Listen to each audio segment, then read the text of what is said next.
명확해도 책임있게 움직여야 합니다. 시간이 없습니다. 정부 업무보고가 내일을 끝으로 마무리됩니다. 부처별 업무보고가 생중계되면서 국민들께서 정책 논의를 직접 확인할 수 있게 됐고 공직사회도 긴장 속에서 더 성실하게 준비하고 정확하게 보고하는 긍정적인 효과가 있었습니다. 앞으로 집행 단계에서도 더 책임 있는 실행으로 연결될 것을 기대합니다. 여러 장면이 화제가 됐지만 개인적으로는 지난 11일 고용노동부 업무보고에서 포괄임금제 문제를 다룬 장면을 환영하는 마음으로 지켜봤습니다. 대통령과 장관께서 포괄임금제를 장시간 노동의 원인으로 지목했고 특히 청년 노동을 착취하는 수단으로 악용되는 현실을 정확히 짚으셨기 때문입니다.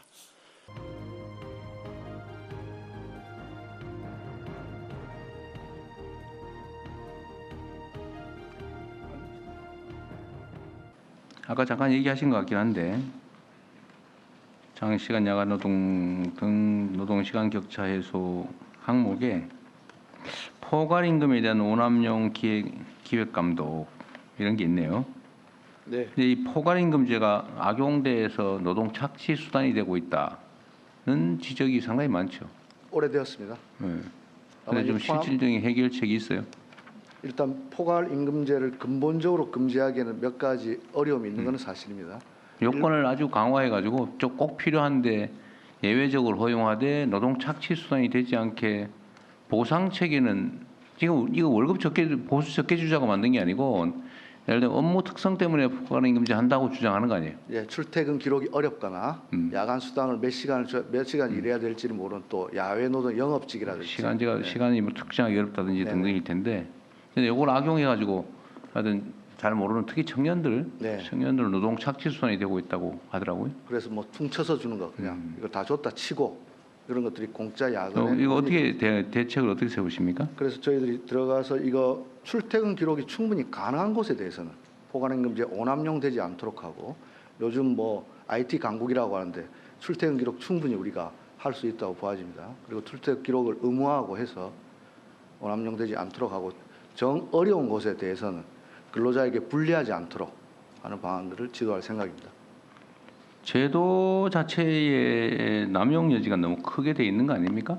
현재로 이 포괄임금제는 대법원 판례에 의해서 운영되는 겁니다. 아, 그래요? 예, 제도 자체가 존재하는 건 아니고 대법원 판례에 의해서 운영되는 건데 지난 정부에서도 이걸 근본적으로 없애보려고 했는데 몇 가지 실무에 좀 검토할 부분들이 남아 있는 건 사실입니다.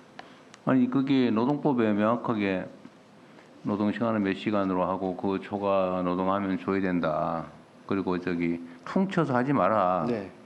예를 들면 일주일에 5, 8이 40시간인데 월요일, 화요일은 15시간씩 일하고 수요일 날 자고 이러면 똑같은 시간이니까 포괄임금으로 퉁치자. 이러면 하지 말라는 게 노동법 아니에요? 그렇습니다. 근데 이거를 판례로 허물었다 그 말인가요?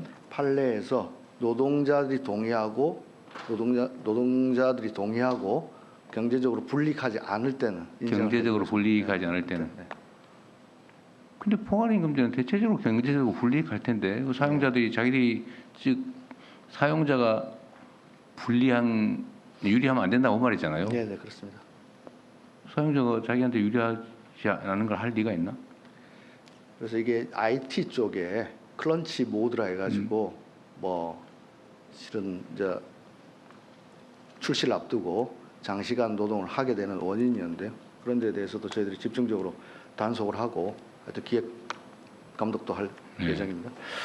제도적으로 만약에 법으로 만들어놨는데 법원 판례가 좀 유연하게 만들어가지고 법률의 취지가 위반될 것 같으면 그렇게 못하게 법으로 확정을 해놓으면 예를 들자면 판례도 판례가 있다 하더라도 판례가 절대 법은 아니니까 법률 밑에 있는 거 아닙니까? 그렇습니다. 법률을 명확하게 포괄임금제에 대해서 규정을 해버리면 그것도 포괄임금제를 금지하면 제일 좋습니다. 네. 근데 금지는 현실적이지 않으니까 그러니까 포괄임금제를 하는 가능한 경우를 아주 세세하게 정하고 만약에 법으로 개정하는 게 어려우면 노동부 지침을 만들 수도 있잖아요. 네, 예를 들면 사용자에게 출퇴근 기록을 의무화하게 하면 뭐 이런 것들도 출시 그러니까 방법이 될 수 있습니다. 하여튼 노동부에서 지침을 만들든지 입법을 하든지 해서 이 힘없는 청년 노동자들 노동 착취 당하지 않게 각별히 살펴보겠습니다. 이게 진짜 이거 뭐 이런 것까지 일어나 몰라. 옛날도 아니고 제가 맨날 기업인들한테 하는 얘기도 이런 식으로 임금 착취해가지고 무슨 국제 경쟁을 하겠습니까? 네. 예? 임금 쥐어짜가지고 수익을 내야 될 정도다. 임금을 쥐어짜지 않으면 수익을 내기 어렵다. 그러면 그 사양 산업 아니에요? 그거? 최근에 그 유명한 어떤 카페에서 또 젊은 청년이 과로사 하셔서 문제가 되었는데요. 카페에서요? 카페가 아니고 그걸 이제 뭐 특정 회사 뭐 이미 언론에 많이 보도됐으니까 럼베뮤라고 하는 데서도 이제 그런 것들이 있었는데 하여튼 노동부가 이거 어쨌든 좀 제도화하거나 좀 구조적으로 막는 방법을 좀 강구를 해주세요. 알겠습니다. 네, 그냥 포괄임금은 현실에서는 공짜 야근의 다른 이름이었습니다. 근로계약서에 연장, 야간, 휴일수당 포함이라는 문구가 들어가는 순간 야근과 주말 근무는 공짜 노동으로 바뀌었고 실질 시급은 내려가는 구조가 됐습니다. 그 결과는 결국 미래를 당겨 쓰는 번아웃으로 돌아옵니다. 원래 포괄임금제는 근로시간 산정이 어려운 경우에 한해 판례가 예외적으로 인정해온 제도였습니다. 하지만 현실에서는 관행으로 굳어져서 이제 일반 사무직에까지 광범위하게 적용되는 편법으로 변질됐습니다. 이제는 판례에 맡길 것이 아니고 법률과 행정 지침으로 명확한 기준을 세워야 합니다. 기준과 기록, 정산과 감독으로 이어지는 정책 패키지를 입법화할 필요가 있습니다. 먼저 포괄임금제는 원칙적으로 금지된다는 점을 법령에 명시하고 불가피한 예외는 극히 엄격하게 제한해야 합니다.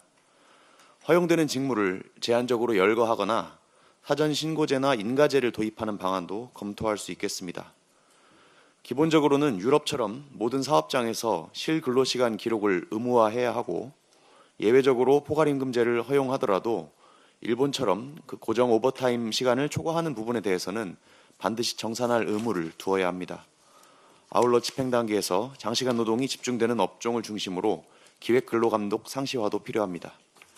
지금도 우리나라는 장시간 노동 국가입니다. 공짜 야근으로 버티는 기업만으로는 혁신도 출생률도 삶의 질도 살릴 수 없습니다. 합리적인 노동시간과 정당한 보상이 생산성을 만들고 지속 가능한 성장을 만듭니다. 공짜 야근이 관행이던 시대를 끝내고 일한 만큼 보상받는 게 당연한 상식인 나라로 나아가는 길에 더불어민주당도 정부와 함께하겠습니다. 이상입니다.